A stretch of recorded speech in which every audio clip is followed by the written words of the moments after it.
It's my privilege to introduce our keynote today, Susan Lambert. Susan is the Chief Academic Officer of Elementary Humanities at Amplify and the host of Science of Reading, the podcast. Her career has been focused on creating high-quality learning environments using evidence-based practices. As a former classroom teacher, administrator, and curriculum developer, Susan is dedicated to turning theory into best practices that educators can put right into use in their classroom and to showcasing national models of reading instruction excellence. So welcome, Susan. Thank you so much for being here. All good. Awesome. I am really excited to be here. I just can't thank you enough. I looked at that list of folks. I can't decide where I want to go into what breakout sessions next. So for those of you that are listening or for those of you that are here live, what an amazing group of folks you have put together and you have access to. So I feel like I'm sort of the gateway into the real content of today. And I hope that I can give you some foundations and some frameworks to start to think about what that means in the more detail for the breakout sessions that you have. 3 things that I want to highlight that Angelica sort of talked about, thank you so much for that, is first of all, literacy is complex. And so while foundational skills are essential and table stakes for the literacy process, there's much more that goes into creating literate individuals. And for those of you, again, that are here in person or that are listening, you are also continuing to deepen your understanding and become more and more literate, right? So we'll talk about that a little bit. Secondly, we're going to set you up to understand how reading and writing are not just essentially connected, but reciprocal processes and processes that you can leverage to help you be and help your students become better readers and better writers. That connection is really, really critical. And we're going to talk a lot about that in the next hour. And the last thing is that, improvement takes time. And I think this is cliche to say, but we're in that microwave generation, right? Like we sort of think that things can happen really quickly and make one change and it's all going to fall into place. You have to stick with things, right? You have to be committed to it. And I think on the podcast, it was Doug Reeves who said, if you're not going to go for deep implementation, don't even bother starting, right? So you need to think about this as a long-term goal, making changes over time and studying the impact of what happens. All right. So writing the next chapter together. I know you all know the Reading League, and you probably, all of you, know about this defining guide. If you don't, all you have to do is Google the Reading League Science of Reading Defining Guide. I love this resource because it actually gives us a great definition that we can return to over and over. And that's what I hope to accomplish in this keynote today, is to give you some frameworks that are simple and straightforward and structured so that you can return to them again and again to remind yourself of what are we doing here? What are we talking? And I find it's just really good to ground yourself in these kinds of things. So the first thing is, let's look at a definition of the science of reading. And again, the Reading League helps us understand that we're really talking about interdisciplinary body of scientifically based research.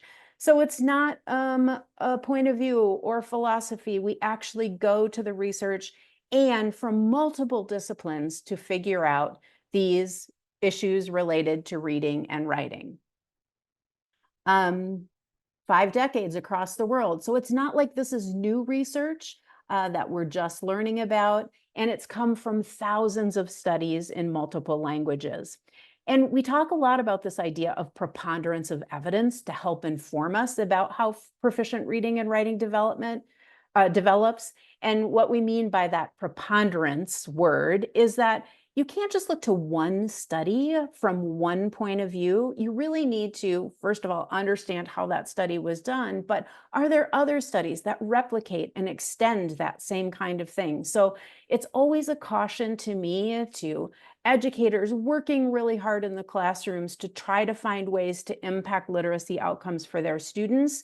Be careful about hearing one thing and running back to the classroom and trying to implement that. Make sure you're thinking about what it looks like within the structure of an evidence-based literacy system.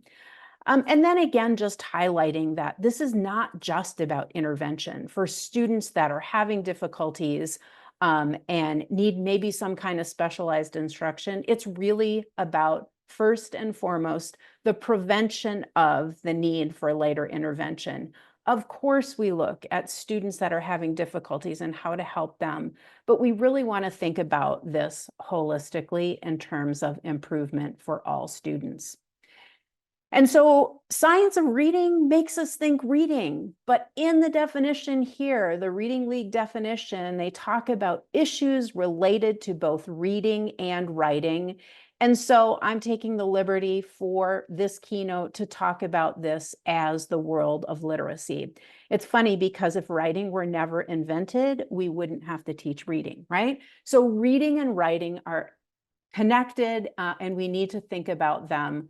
Maybe not exactly the same as you'll see, but related to one another as we're working to develop literacy within our students. All right. So what is literacy? We're not going to talk about a definition right now, but if we were together, I would really challenge you to think about how you might describe literacy. For the purposes of today, we're going to talk about literacy as a secondary system dependent on language as the primary system. So effective teachers of reading, and I would say effective teachers of any kind of disciplinary content area, really need to know a good deal about language.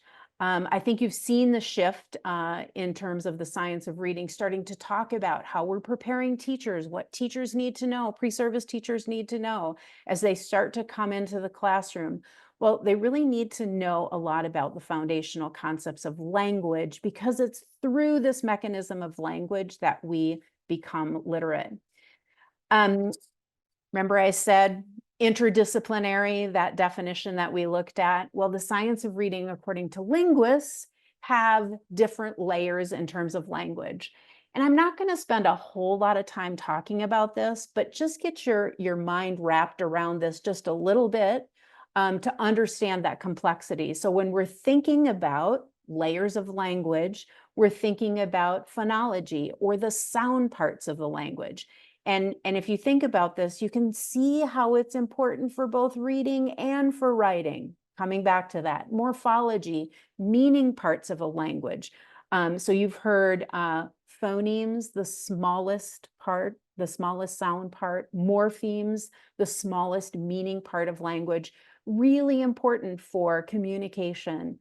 Syntax, we're going to land on this for a little while, the construction of sentences. And how to put words together in ways that authors communicate meaning and writers communicate meaning, or as a writer, you would communicate meaning. Semantics, the meaning system of the language. Pragmatics, the use of the language. So how I talk today in terms of using my language in this keynote is very different than how I talk to my husband at the dinner table. And then orthography, how we use that system of writing and language. Again, we could go into depth on each one of these, but just an overall framework to think about how language works together. This one, most everybody remembers, I'm sure. There's also modes of language. So there's this idea of oral language, that we're involved with listening and speaking and how that actually helps us become literate. And how we use that oral language mechanism to really communicate ideas. And then written language, so reading and writing, the thing that we're teaching in school to help kids really then communicate, take in information and also communicate. I think one of your sessions, you're going to hear the differences between oral language and written language, right? When we think about written language is much more complex than oral language. And so we have to take that into account as we're thinking about what kids need. There's language that we actually, so you see here we have oral language, we have written language. Language that we take in, that receptive language, and then there's language that goes out, right? The expressive language, what we use to sort of communicate our thoughts and ideas and feelings. And we're going to come back to this oral language, written language boxes in a minute as we start to look at some common science of reading frameworks, but hang with me for just a minute in terms of how this language progresses. So the thing that we know is that language we take in, oral language we take in or listen, we hear this language. This actually starts before we're even born. So in the third trimester for sure, babies are starting to take in the sounds that they hear. There's a reason that babies are so connected to their moms when they're first born, because they're hearing and feeling that language. And so that listening aspect is really important. And once they're born, for sure, they're taking in all of that oral language by listening and hearing both the sounds and the words that are being spoken around them. And babies in monolingual environments take in that language. Babies that are in multilingual environments take in multiple languages. And so listening is an important aspect of our developmental progression. And then you hear kids, babies starting to use and practice or mimic the sounds that they hear and the words that they hear. I wish I had a recording of this, but when my oldest was young, he actually spoke in complete sentences in a language that nobody understood. He did, for sure. So this speaking actually takes time and it takes practice. And kids don't just open their mouth and say words and sentences. They have to practice that over time.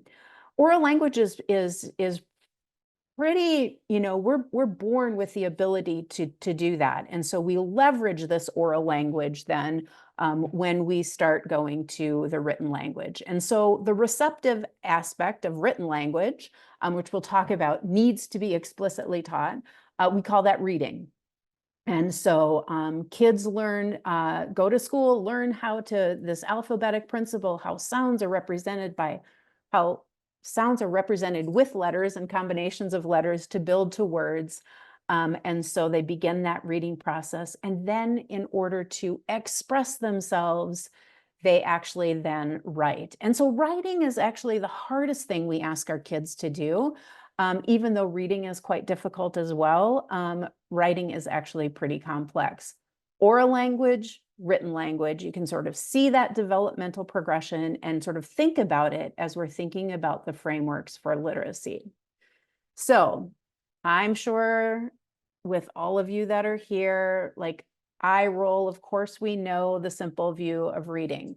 I'm going to talk about some literacy frameworks, and there's lots of frameworks when we're thinking about what it takes to become a reader and with strong comprehension. I like to always go back to the simple view of reading, not that teaching reading is simple, but it is a simple way to understand the cognitive capacities required to become a proficient reader. And so probably 4 or 5 years ago, when I was out doing presentations, many people had never heard of the simple view of reading, but thanks to the science of reading movement and momentum, we all are either somewhat familiar with this or deeply familiar with what we mean by the simple view of reading. So essentially, the simple view of reading tells us that proficient reading is a product of two things. It's a product of automatic word recognition and the language comprehension. And if you think back to the slides before when we were talking about oral language and written language, you can see here oral language is really important and written language is really important. Both help us become literate. We are already mentioned, right, that this idea of language comprehension is something that we're wired to do, right? Like our brains are now wired to communicate. The thing is that when we get to school, we are not naturally native speakers of academic English or the academic language that happens in school. So there is an element to that needs explicit instruction. But we can leverage, right, the sort of innate ability we have for communication to teach that. Word recognition is the thing that needs to be explicitly taught. And we're going to talk a little bit more about that as we unpack into the next framework. Again, I like to introduce these frameworks again, even to people that already know them or know them deeply, because as we start to think about, and you think about the breakout sessions that you're attending, or you're thinking about what needs to happen in the classroom, this doesn't give you an exact link to what instruction should look like, but it gives you then that understanding again in that framework to help think through what needs to happen in terms of instruction. So the next strands of early literacy development, Scarborough's rope. I like to use the strands of early literacy development because that's how Hollis Scarborough actually titled it in her image in the original publish.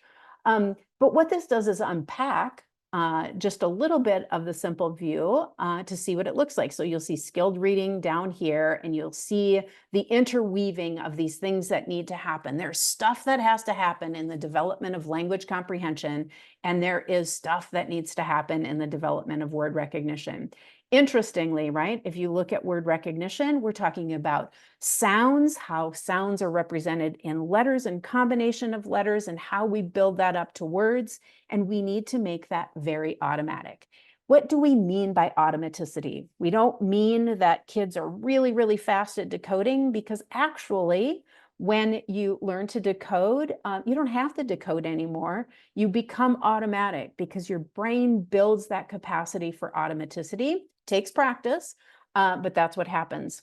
And I would venture to guess that there is nobody that had to decode or sound out a word on this slide because you automatically recognize it. It's one of those things, once you see a word, you can't unsee it. Word recognition, again, automaticity. It's sort of like if I do an in-person event, I often ask people, who in the audience is teaching a kid how to drive a car right now, right? Hands typically go up, groans in the audience. But good news is other people in the audience have successfully taught a kid and made it through that process. And if you think about it, right, you have to remind the kid, did you adjust your rear view mirror or your side mirrors, right? As the car in park, make sure you put your foot on the brake before you put it in reverse. Did you look behind you when you back up or look in your backup camera? Did you look left, right, left again before you went through that stop sign? All of those things, the kid is like, oh my gosh, quit reminding me. But it's hard work to build that automaticity. Some kids take more time to learn how to drive than others. But the important thing here is thinking about where you are now as a driver, and you are likely quite automatic in going through those routines, and you don't have to go back to those basics of driving unless something happens that makes you go back and rethink, sort of like word recognition. You are just automatic in that unless you encounter a word that you are not familiar with, and then you may have to go back. We want to build that automaticity. Why? So that our cognitive capacity for reading can be put on the increasingly strategic side, or this language comprehension side. Here's the thing. We often refer to word recognition as constrained skills, right? One and done kind of learning. Once you learn it, you don't need to learn any more about it. Language comprehension, or this becoming increasingly strategic, that is unconstrained, right? The sky is the limit on how much knowledge and vocabulary you can acquire. The sky is the limit in how you understand how things are put together in sentences and in texts. The sky is the limit in terms of the mental models that you produce. And so again, lifelong learners are continuing to develop their language. They're continuing to develop in comprehension. And I can guarantee you this increasingly strategic element, every time you pick up a text, no matter how difficult that text is for you, you employ some strategic thinking when it comes to reading comprehension. So the strands of early literacy development, we're going to come back to that as we talk about the reciprocity between reading and writing. All right. I guess I already talked about a lot about language comprehension, didn't I? So my bad for not knowing my deck well. But again, this is the idea of unconstrained, the sky's the limit. It continues to develop over time, and it is increasingly important in terms of our reading comprehension.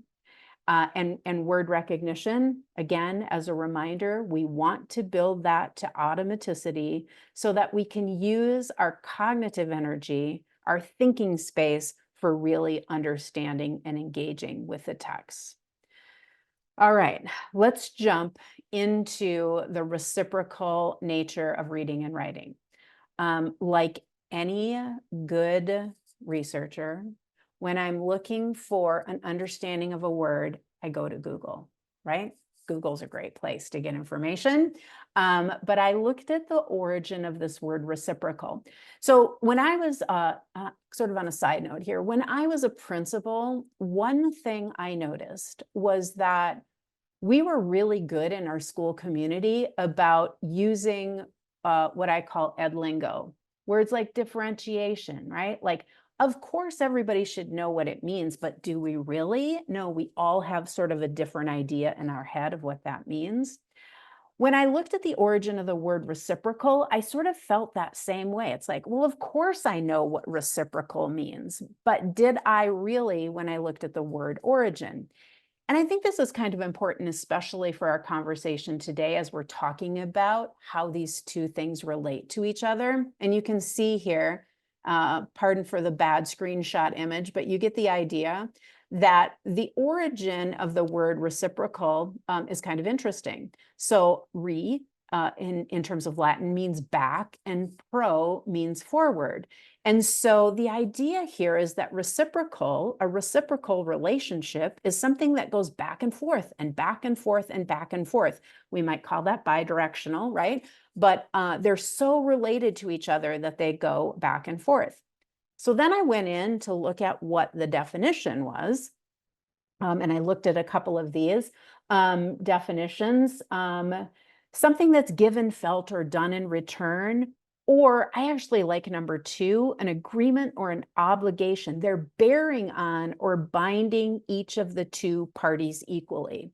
And if we think of reading and writing as a reciprocal process of binding these things equally, it might not be exactly equally, but I will certainly tell you that without writing, we wouldn't have to learn to read. And reading is actually a part of writing, right? So we're going to look at how these two things are related to each other. Not a new thing. So this is a great article. You can get this open source if you just Google this, Reading and Writing Relations and Their Development by Fitzgerald and Shanahan. And essentially they outline in this article, this comes from the year 2000, they outline sort of the underlying processes, the thing they called shared knowledge, that you need to draw from to either read well or write well, right? And it's sort of a common well, or it's a same kind of foundation that we draw on these. And I love this article, not only because it was a real aha for me of the importance of the relationship between reading and writing. They also have these categories of knowledge that readers and writers use. And I love this table because it outlines sort of these ideas when we were talking about the layers of language and how we actually use these two things and the functions and purposes of them for both reading and writing. I'm not going to walk through each one of these, but I'm going to highlight a couple of them. The idea that domain knowledge, prior knowledge, content knowledge that you're gaining while you're reading and writing is really important for both reading comprehension and writing composition. And you can see down here syntax. We're going to talk a little bit about syntax of sentences. Reading at the sentence level, comprehending at the sentence level is critical to overall comprehension of a paragraph or a text. Understanding how to write or communicate your ideas in a single sentence first is also super, super critical. And so this table we're going to come back to, but again, I really encourage you to find this article because just this table is so instructive in terms of thinking about our approach to reading and writing.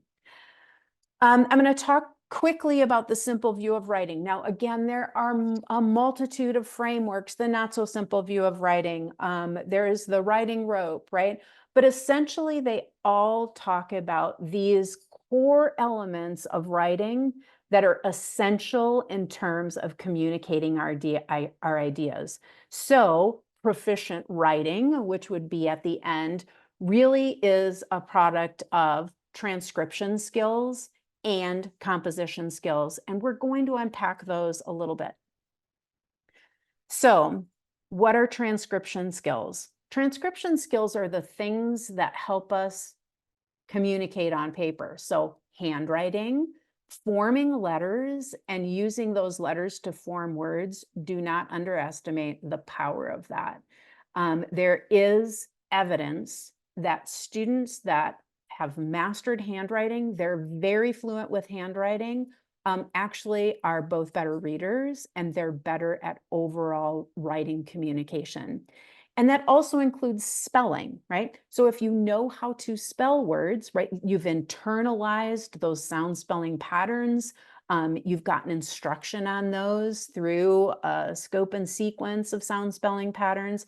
And you've actually learned how to represent those on paper or encode or spell words. Significant evidence that has a big impact. We're going to talk about the importance of these being developed to automaticity, just like word recognition skills. But transcription skills are really important. I remember when I first started teaching, there was some question about, oh, come on, do we really need to teach handwriting? Isn't that like outdated? And actually, no, handwriting for handwriting's sake isn't the purpose. The purpose of handwriting, again, is to help make those sound spelling patterns sticky, but also help kids to develop fluency in terms of getting words on paper. Composition skills. This is all about what you know about the topic that you're writing about. How well is your vocabulary for that writing? So you can pick just the right word. Syntax. Do you have an understanding of the topic you're writing about and language that you can build your text from individual sentences? And then structure, right? How are you going to structure this communication that you're going to do? So, you know, if you're going to do a cause and effect type writing, you're going to structure that differently than if you're doing an opinion piece. And so these two things actually come together to produce writing that people can read, it's legible, and writing that people can understand. There's clarity there. So the simple view of writing, again, this is just one framework, there's other, but I like to talk about these together in their simplest of forms because it helps us understand the capacities that we need to develop and how they're related to one another. So I call this, right, the next chapter of literacy. Simple view of reading, simple view of writing, how these two things work together to form overall literacy abilities. Another great article, this again is open source, and this comes from 2023 or 2024, depending on where you find the article. I've seen it like mentioned or referenced two different dates. So, but essentially what this tells us is this was a study that was done, a meta-analysis to look at what the relationship was between reading and writing. And if you know anything about correlations, you know that a magnitude or a correlation of 1 is perfectly correlated. That means if you do this one thing, that other thing is going to be exactly related to it. They didn't find a 1, but they found a magnitude of 0.72, which is really, really high. And the article will say it's not exactly uniform in terms of what we're looking at with overall literacy skills and their relationship, but overall magnitude is pretty high. And they contend that the results indicate that reading and writing are not independent skills. This makes me think of the way that we're forming our literacy blocks and the way that our instruction looks, right? So if you have, we're going to spend this much time on reading, we're going to spend this much time on a different handwriting program, a different spelling program, and then we're going to do this writing program, or I'm just, creating that program myself as a teacher, we really are losing sight of the importance of dependency between reading and writing skills, and developing those in tandem with one another. And again, you're going to hear some great breakout sessions that are going to talk about the relationship of that. So we're going to do a little bit of a stretch here, back to the strands of early literacy development, but I want to talk about them. Even though Hollis Scarborough really put this in terms of reading, I want to talk about how similar this is to actually writing, and how elements of this we know impact each other. So let's talk first about composition. Composition and the relationship here to language comprehension. So again, if you're writing about a topic that you don't know anything about, you can't start the writing process by putting pencil to paper. The best writing happens is when you actually have knowledge of the topic. And when you have knowledge of the topic, you have vocabulary that you can use with that topic.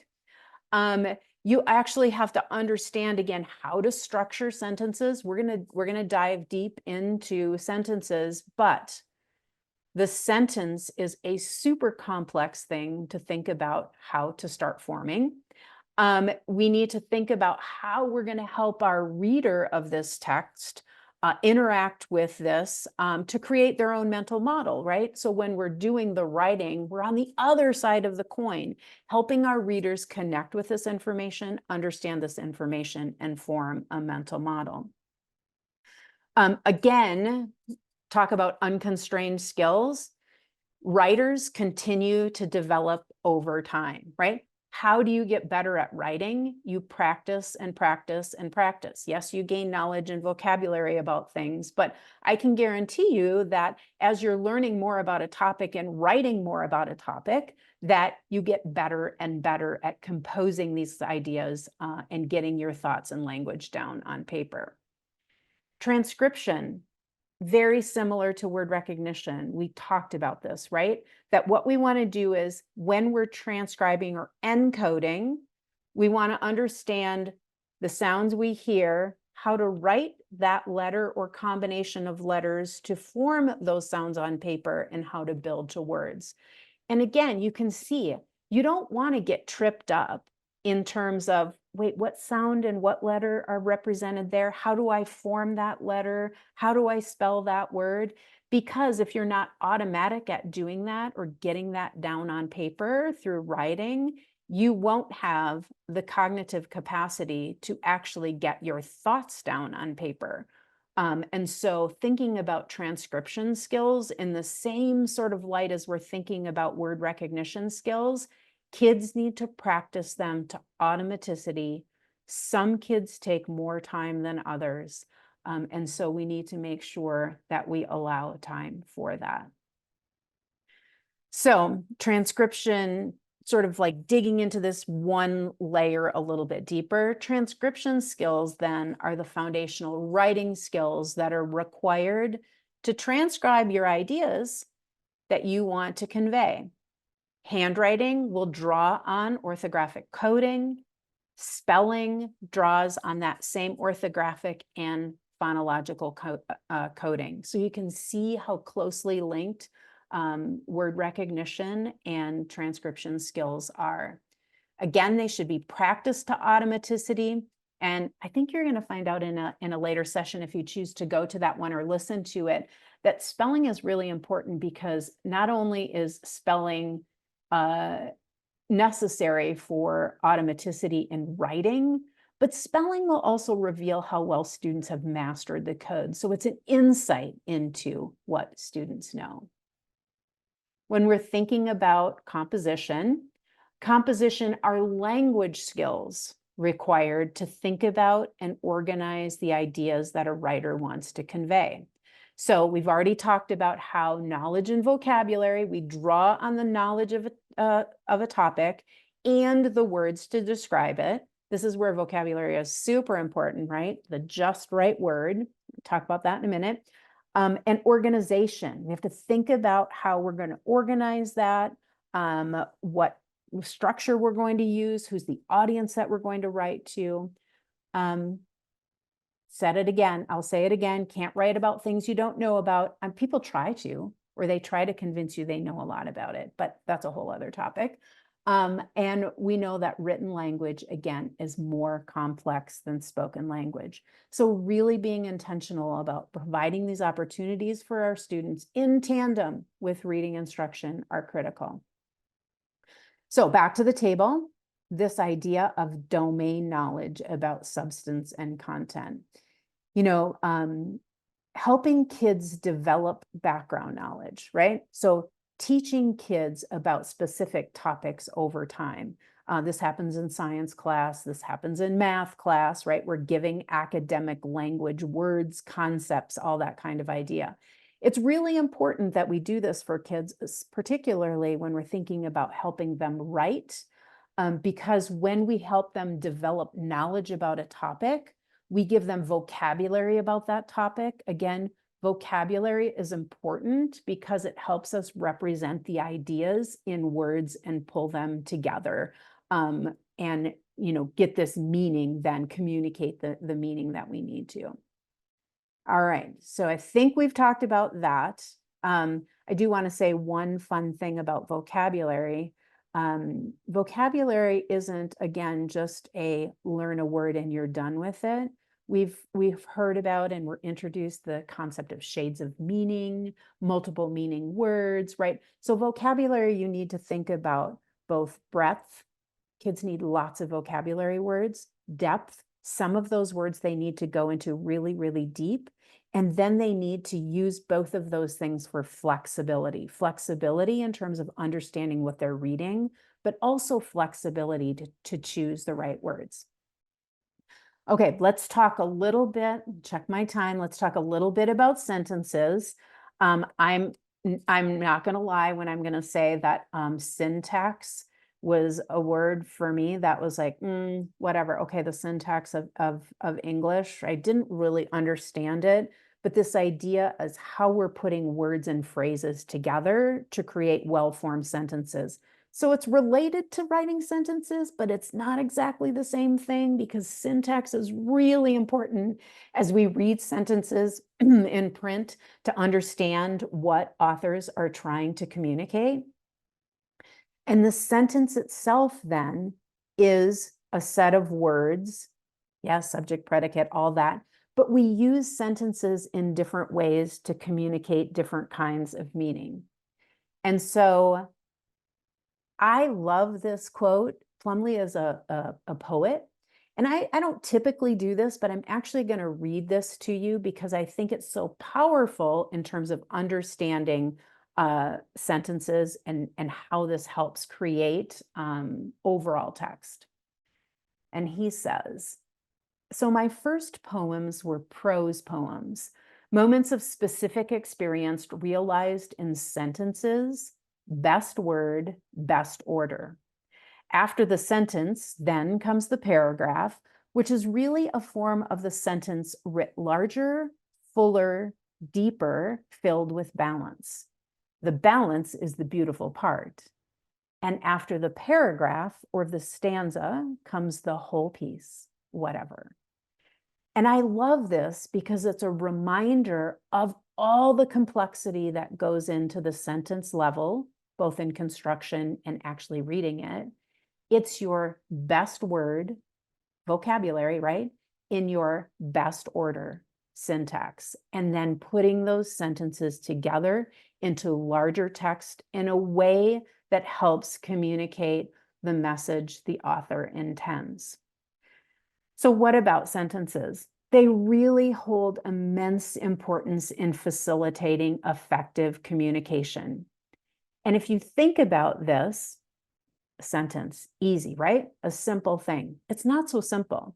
How many times as a reader have you read a sentence and either stopped and thought, wow, that sentence is way too complex. Why couldn't the author of this text have broken that up into a smaller sentence to make it more understandable, right? So you know that in reading, effective or ineffective communication, how you take in that information is dependent on the sentences. Side note, if kids are struggling with comprehension overall of text, you need to go back and understand, are they comprehending at the sentence level, and where is their breakdown?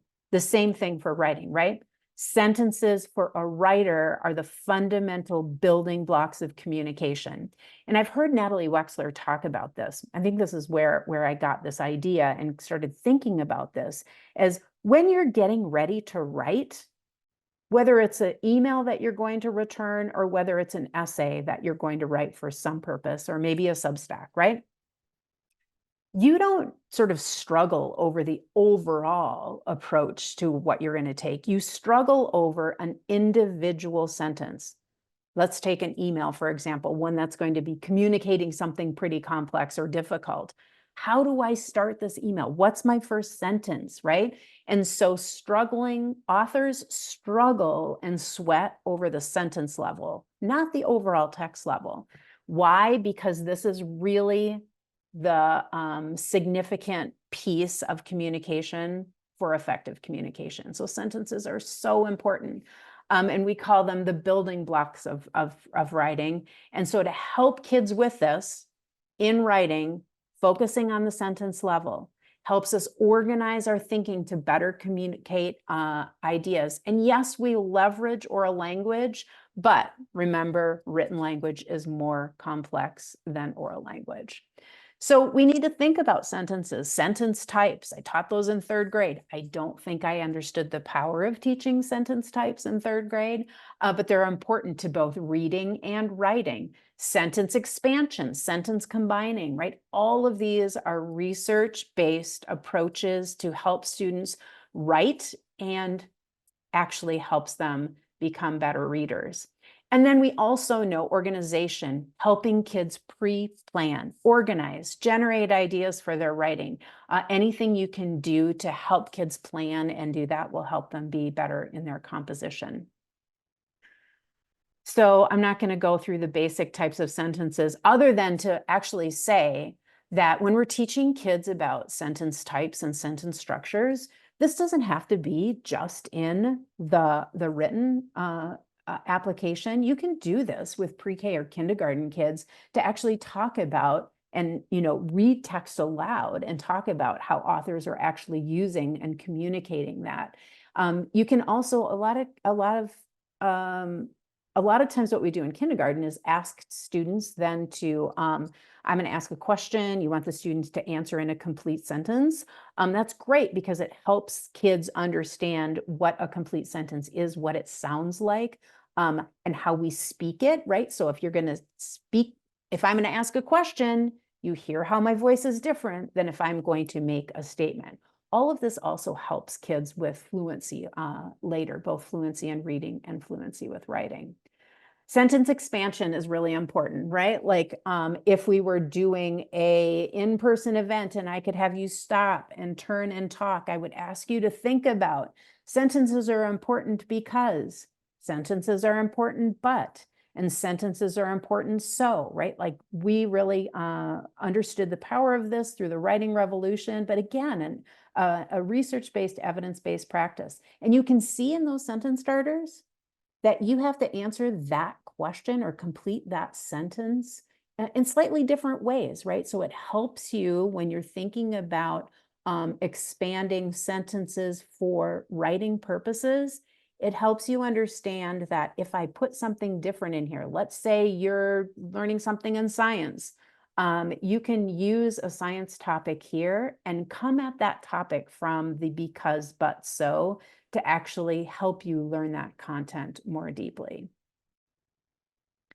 And then I ask this often too, how many people were taught fanboys? Very few people raise their hand, but a really important sort of exercise and explicit instruction to teach kids the purpose of each and how to combine ideas and sentences to communicate the ideas that you want to communicate. And FYI, this is also a strategy that's highly impactful for our English language learners.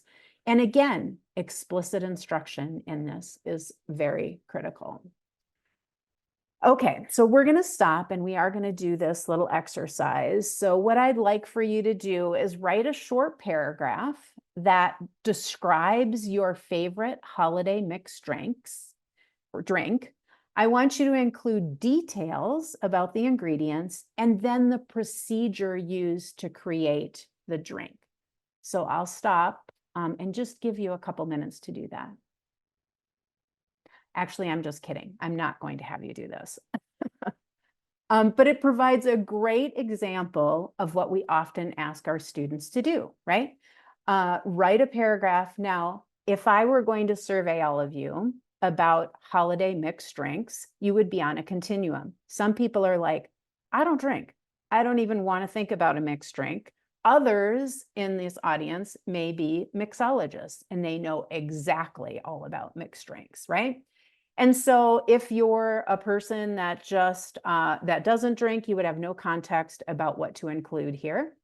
If you're a person like me that loves a good holiday mixed drink, but I'm going to go and ask my favorite bartender to mix that drink for me, or maybe you're the mixologist, you can see we have a range of experiences here. And so your ability to describe this drink is different. Your ability to provide details about the ingredients is different. And your ability to talk through the procedure to create the drink is also different. And so this sort of highlights the idea that be careful about what we're asking our students to write without providing them with the knowledge and the experience they need to be able to put that text composition together. So, and for those of you that actually wrote that, maybe you are a mixologist, if you could share those mixed drinks, that would be fun. Just kidding. Okay. High impact composition strategies. We've already talked about it. I'm going to say it again. Make sure you're building the knowledge and vocabulary that kids need to have to compose the text you want them to compose, and make sure they talk about it first. And if you think about this, often we do a lot of talking about our ideas, refining our ideas through discussion. I often phone a friend to talk about ideas before I put those ideas to take pencil to paper. Sometimes I just talk to my dog about it, but still, right, we're getting it out and having some discussions about it. You also want to explicitly teach text types. There's different ways that authors use text for different purposes.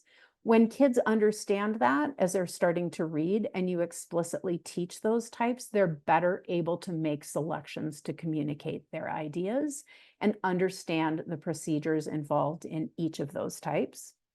Again, help kids plan.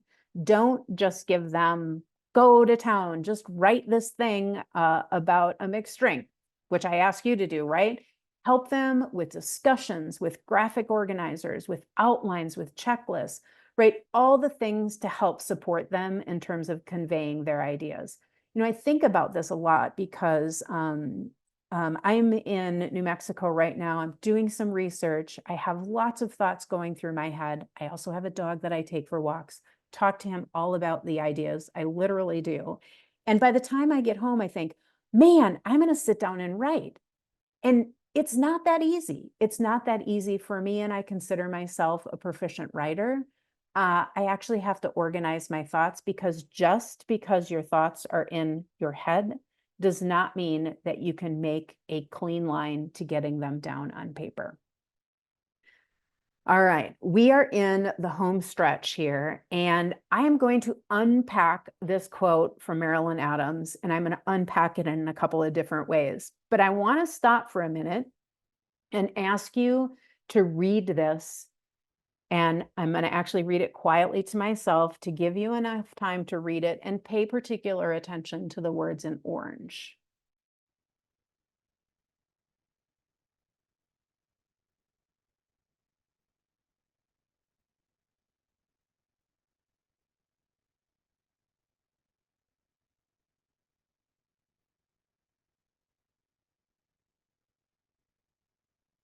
Okay, so language processing. So we're thinking about the literacy, right? Literacy is a secondary system built on language. So language processing. And then you see these orange words of print and speech. Does that sound a little bit like the simple view? Like we're talking about word recognition, language comprehension? A little bit, right? So we're going to unpack this quote, and I'm going to show you how it's related then to these strands of early literacy development. And we're going to start with the word recognition side, right? This increasingly automatic. Automaticity in reading, we talked about it.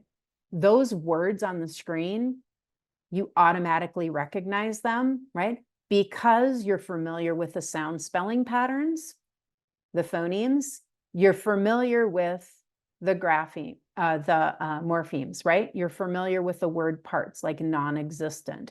You automatically recognize those words and probably understood what they meant right away. Now, when we're thinking about automaticity in writing, I know, I can guess that probably these words that are here, there's somebody in the audience that says, yeah, that's that word I can never write, right? And I use these as an example for automaticity in writing. Vacuum is my word, by the way. I still can't, and I see it on this slide, I still can't write vacuum.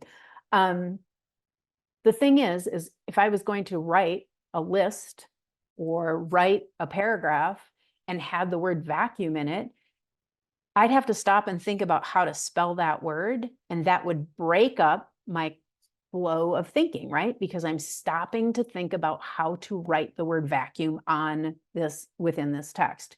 And even like I would say, people are like, well, that's what spell check is great for. Yes, but if you can't get the word started, spell check is not very helpful. And sometimes spell check checks your spelling wrong. So the idea here is that if you're not automatic in the writing, just like if you're not automatic in the reading, it's going to break up your flow of thinking, and it's going to impact either your reading comprehension or your composition process.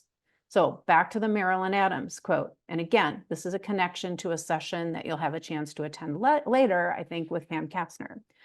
So spelling is a visible record of language processing.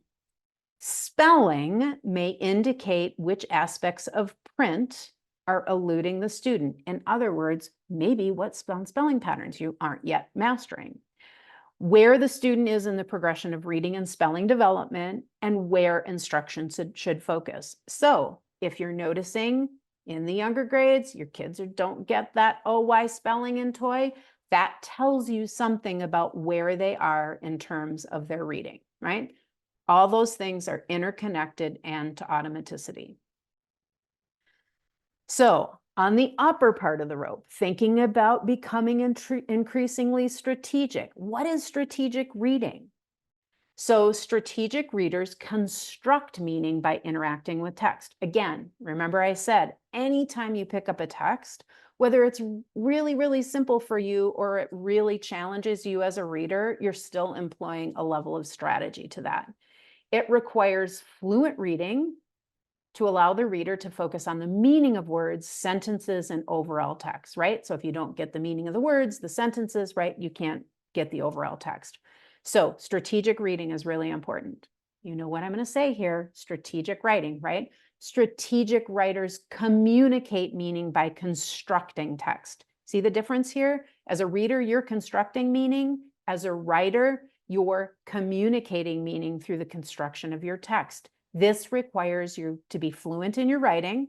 Talked about that in the last slide, so that you can focus on the construction of sentences, which authors sweat over, and then putting that into paragraphs. Okay, see the relationship there? So back to the Adams quote, writing is a visible record of language processing. Spelling it, writing. Writing may indicate exactly what aspects of speech are eluding the student and where the student is in the progression of reading. Going back to that, you can't construct maybe you're really sweating over constructing the sentence, or your students are. Do they really understand the syntax and what sentences look like in reading? And are they struggling a little bit with reading, right?